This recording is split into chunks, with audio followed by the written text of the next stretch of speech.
በፖለቲካዊ ኢኮኖሚያዊና ማህበራዊ ዘርፍ የሴቶችን ተጠቃሚነት ማረጋገጥ የመንግስት የዘወትር ተግባር ሊሆን እንደሚገባ የአማራ ክልል ምክር ቤት ዋና አፈ ጉባኤ ፋንቱ ተስፋዬ አሳሰቡ። ዓለም አቀፍ የሴቶች ቀን በዓለም ለ115ኛ በኢትዮጵያ ደግሞ ለ50ኛ ጊዜ 50 ዓመት የሴቶች ድምፅ ለእኩልነትና ለበለጸገች ኢትዮጵያ በሚል መሪ መልእክት በደሴ ከተማ ተከብሯል። ከድራሊ ተጨማሪ ዘገባ አለው። በሀገራችን ለ50ኛ ጊዜ የተከበረው ዓለም አቀፍ የሴቶች ቀን 50 ዓመት የሴቶች ድምፅ ለእኩልነትና ለበለጸገች ኢትዮጵያ በሚል መሪ ቃል በደሴ ከተማ ተከብሯል። በመድረኩ የመክፈቻ ንግግር ያደረጉት የአማራ ክልል ምክር ቤት አፈ ጉባኤ ወይዘሮ ፋንቱ ተስፋዬ ስለ ሴቶች እኩል ተጠቃሚነት ዓመቱን ሙሉ መስራት ያስፈልጋል ብለዋል።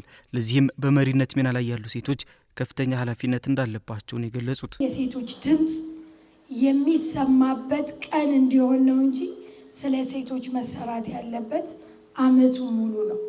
ስለ ሴቶች መሰራት ያለበት በማንኛውም የመንግስት የልማትና የመልካም አስተዳደር ስራዎች በሙሉ የሴቷን ፍላጎት ያካተተ፣ የሴቷ ተሳታፊነትም የተረጋገጠበት፣ የሴቷ ተጠቃሚነትም እያረጋገጠ የሚሄድ መድረክ አድርጎ መስራት በእጅጉ ያስፈልጋል።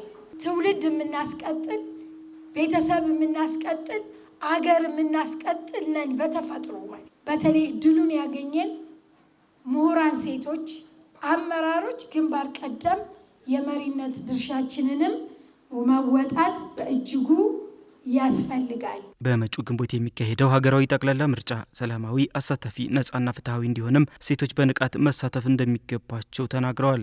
ምርጫው ሰላማዊ፣ ሁሉንም የህብረተሰብ ክፍል የተሳተፈበት ነጻ፣ ፍትሐዊ ሆኖ እንዲጠናቀቅ መንግስት አልሞ እየሰራ ነው።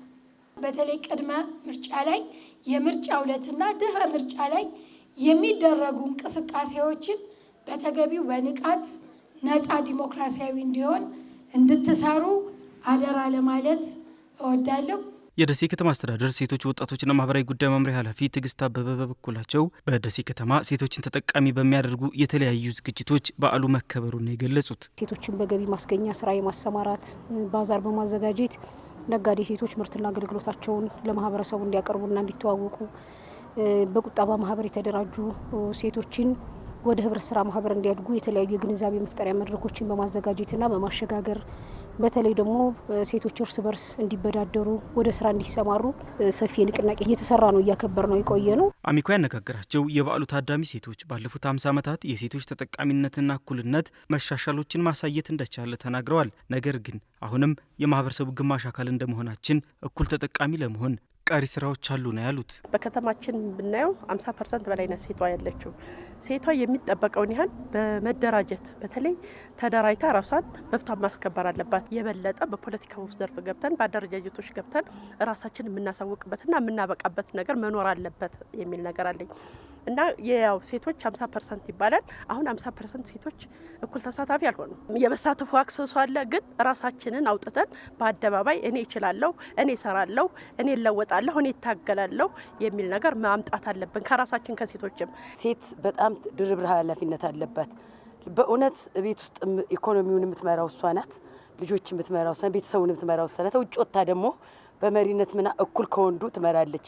ሲስተማቲክ ሁና ታማኝ ሁና በመብራት ረገድ የተሻለ ነው የምትመራው። አሁን ቤት ውስጥ ካለው ቻሌንጅ አልፋ ቻሌንጅ ያለባት ሴት ለመማር ቻሌንጅ አለ፣ ለመውጣት ቻሌንጅ አለ። እኛ ግን ቻሌንጅ አድርገን ራሳችን እያበቃን የመጀመሪያው ራስን ማብቃት ነው፣ መማር ነው፣ ማንበብ ነው። በሰባተኛው ሀገራዊ ጠቅላላ ምርጫ ለመሳተፍ መዘጋጀታቸውንም ተናግረዋል።